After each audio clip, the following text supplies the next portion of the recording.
Assalamualaikum warahmatullahi wabarakatuh. Selamat pagi anak-anakku sekalian. Sehat-sehat ya di rumah. Ingat selalu jaga kebersihan, makan makanan yang bergizi, dan istirahat yang cukup. Tetap semangat ya meskipun kalian belajar dari rumah. Oke, untuk hari ini kita akan belajar matematika. Nanti kalian belajar bersama Ibu Astika. Kita mulai dari bab pertama di semester 1 ini, yaitu tentang bilangan bulat. Nah, sebelum belajar bilangan bulat, di sini Ibu sampaikan dulu indikator pencapaian kompetensi. Apa itu indikator pencapaian kompetensi? Nah, indikator pencapaian kompetensi itu adalah kompetensi atau kemampuan yang harus kalian miliki nanti setelah belajar bilangan bulat untuk hari ini. Nah, nanti disingkat IPK ya. IPK untuk hari ini yaitu pertama menjelaskan urutan pada bilangan bulat, kemudian menentukan urutan pada bilangan bulat, dan yang ketiga menentukan penyelesaian masalah tentang mengurutkan bilangan bulat. Nah, sebelum memulai ke bilangan bulat, coba kita bersama-sama dulu mengingat pelajaran yang ada di SD, yaitu tentang bilangan asli dan bilangan cacah. Nah, coba Ibu bertanya dulu, untuk bilangan asli itu dimulai dari angka berapa? Iya, benar. Bilangan asli itu dimulai dari angka 1 ke kanan, yang positif ya. Jadi 1, 2, 3, dan seterusnya. Sedangkan bilangan cacah itu dimulai dari 0 ke kanan. Jadi 0, 1, 2, 3, dan seterusnya. Nah, dari gambar itu kalian lihat ada gambar lingkaran, ada bilangan asli, ada bilangan cacah. Bilangan asli letaknya di dalam bilangan cacah. Itu artinya bilangan asli itu termasuk ke dalam bilangan cacah. Oke. Berikutnya, sebelum ke mengenal bilangan bulat, nah, coba perhatikan ilustrasi yang ada terlebih dahulu. Di situ kalian baca, sepanjang bulan Januari 2020, suhu di Eropa berubah secara drastis. Saat siang hari bisa mencapai 10 derajat Celcius di atas titik beku. Sedangkan malam hari itu turun hingga 15 derajat Celcius di bawah titik beku. Pertanyaannya, cukupkah penulisan angka pada ilustrasi tersebut menggunakan bilangan asli dan cacah?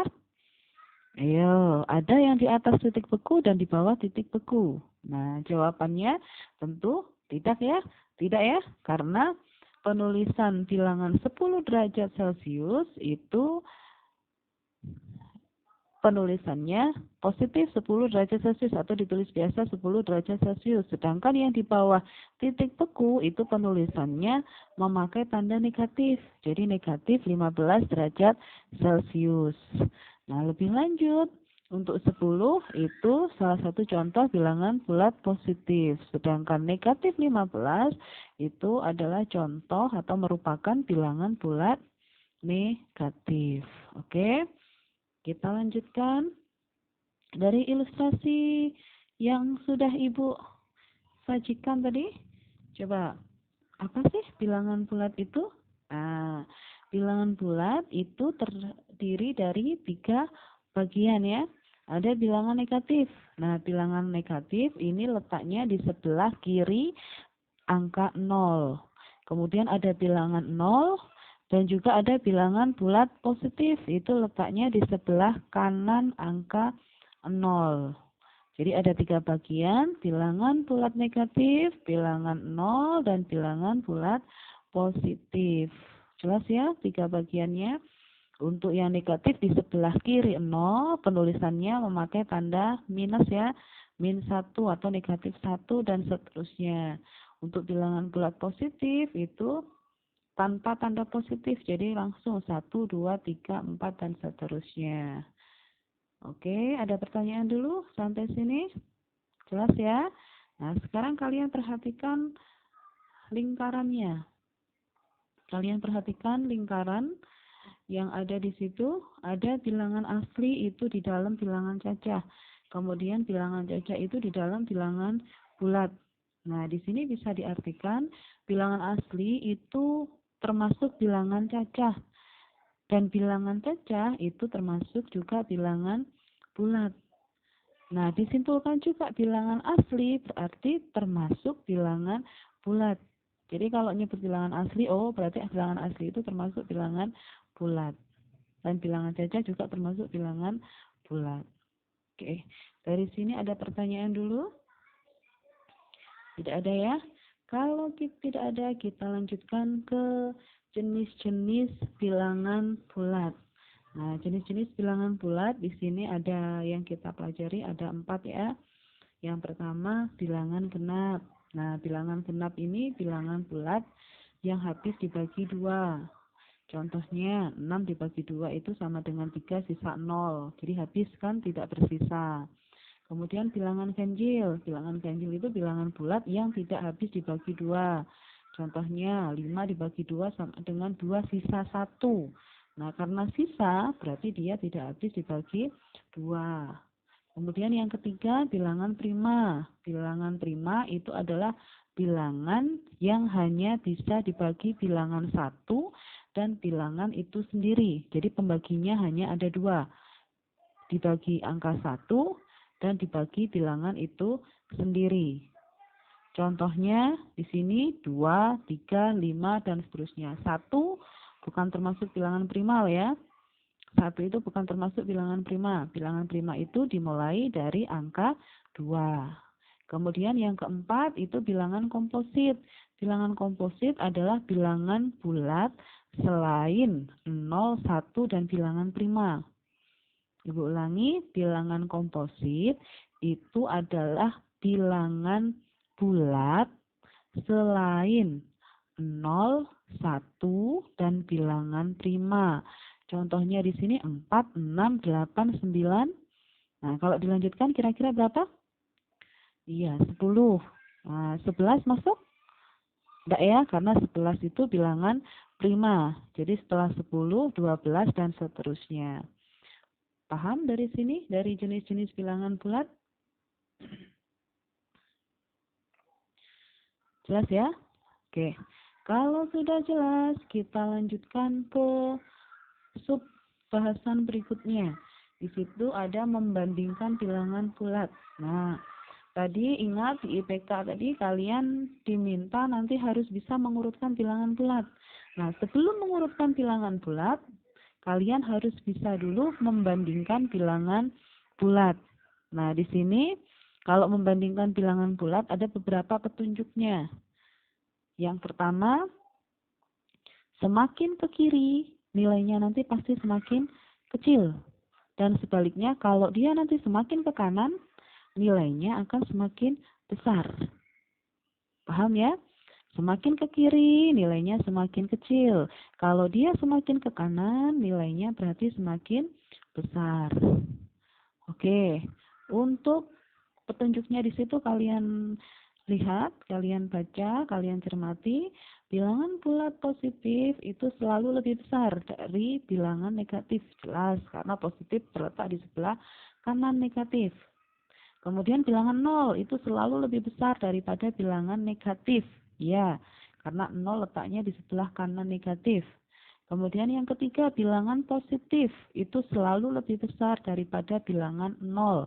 Iya, karena bilangan positif letaknya di sebelah kanan 0. Yang keempat, bilangan negatif semakin besar angkanya, maka nilainya semakin kecil. Karena kalau semakin besar angkanya, letaknya dia semakin ke kiri, maka nilainya semakin kecil. Dan sebaliknya, kalau bilangan positif itu semakin besar angkanya, maka nilainya semakin besar pula karena letaknya dia semakin ke kanan. Oke, dari sini dulu ada pertanyaan enggak? Jelas ya? Kalau sudah jelas, kita lanjutkan ke contoh soalnya. Kalian perhatikan contoh soalnya. Kalian diminta membandingkan bilangan berikut dengan membubuhkan tanda kurang dari dan lebih dari. Nah, perhatikan contohnya nomor 1, negatif 2 dibandingkan negatif 3. Kalau pada garis bilangan, yang paling kiri yang mana? Nah, yang paling kiri kan negatif 3. Itu artinya negatif 2 lebih besar dari negatif 3. Kita pakai tanda yang lebih besar atau lebih dari. Di sebelah kanan itu ada jawabannya negatif 2 dimakan ya. Kalau makan kan buka mulutnya. Nah, negatif 2 lebih besar dari negatif 3. Oke. Yang contoh 2, 51 dibandingkan 76. Nah, 51 dibanding 76. 76 dia semakin ke kanan. Jelas, berarti 76 lebih besar. Kalau ditulis 51, tandanya kurang dari 76 di sebelah kanannya. Oke, paham ya? Contoh berikutnya negatif 115. Kalau negatif 115 dibandingkan dengan negatif 118, semakin ke kiri, dia nilainya semakin kecil. Nah, di sini negatif 115 dengan 118. Tadi angka negatif, kalau dia angkanya semakin besar, berarti nilainya semakin kecil. Artinya, negatif 115 itu lebih besar dari negatif 118. Paham ya? Untuk contoh soal yang ketiga.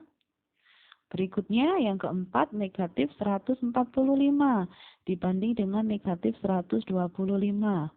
Nah, negatif 145 itu angkanya, ini sama-sama negatif ya, angkanya kan lebih besar.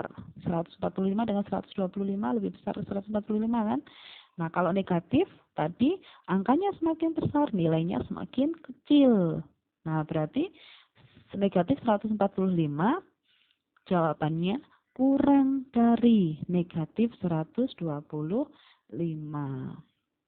Berikutnya, 235 itu titik-titik 167. Jelas, positif dia lebih besar. Berarti tandanya memakai tanda lebih dari 235 lebih dari 167. Oke, untuk membandingkan bilangan bulat ada pertanyaan dulu. Jelas ya? Nah, ini masih mengingat pelajaran di SD kan sudah ya untuk bilangan bulat membandingkan, mengurutkan operasi nanti kan sudah hanya mengingat, memperdalam lagi ya. Berikutnya ke subbahasan yang ketiga yaitu mengurutkan bilangan bulat. Nah, mengurutkan bilangan bulat nanti ada dua, ada urutan naik. Kalau naik itu kecil ke besar. Ada urutan turun. Kalau turun itu artinya dari besar ke kecil. Jangan kebalik loh ya. Kalau urutan naik itu berarti dari kecil ke besar. Kalau urutan turun itu berarti dari besar ke kecil. Contohnya, perhatikan. Urutkan bilangan berikut dari besar ke kecil. Nah, kalian diminta mengurutkan dari besar ke kecil. Artinya, kalian nanti diminta menuliskan dulu yang besar atau kecil? Oke, yang besar dulu. Nah, cara menulisnya, boleh nanti kalian lingkari atau kamu silang di soal. Jadi, biar enggak kembar nulis angkanya. Contoh, di situ ada angka 4. Angka 4 kan yang paling besar dari deretan itu kan, dari urutan itu. Jadi, 4 itu kalian tulis, 4 yang di soal yang atas itu boleh kamu silang, boleh kalian lingkari. Menandakan kalau angka 4 itu sudah ditulis di jawaban. Kemudian dan seterusnya 3, 2, 1, negatif 2, negatif 5, negatif 6. Kalian urutkan dari besar ke kecil. Oke. Untuk mengurutkan hari ini ada pertanyaan dulu? Kalau tidak ada, kita lanjutkan ke soal ya. Soalnya silahkan kalian tulis di buku catatan. Di situ ada 4 poin. Ada kalian diminta membandingkan, ada diminta mengurutkan, dan yang terakhir ada soal cerita. Kalian diminta untuk menjelaskan gimana sih langkah-langkah kalau kalian membandingkan dua bilangan jika banyak angka penyusunnya berbeda. Dan yang kedua, jelaskan langkah-langkah kalian untuk membandingkan dua bilangan jika banyak angka penyusunnya sama. Nah, silahkan kalian kerjakan di buku tulis. Nanti hasilnya difoto, kemudian dikirim japri ke jalur pribadi ya, ke WA Ibu ya. Oke, untuk hari ini Ibu akhiri. Wassalamualaikum warahmatullahi wabarakatuh.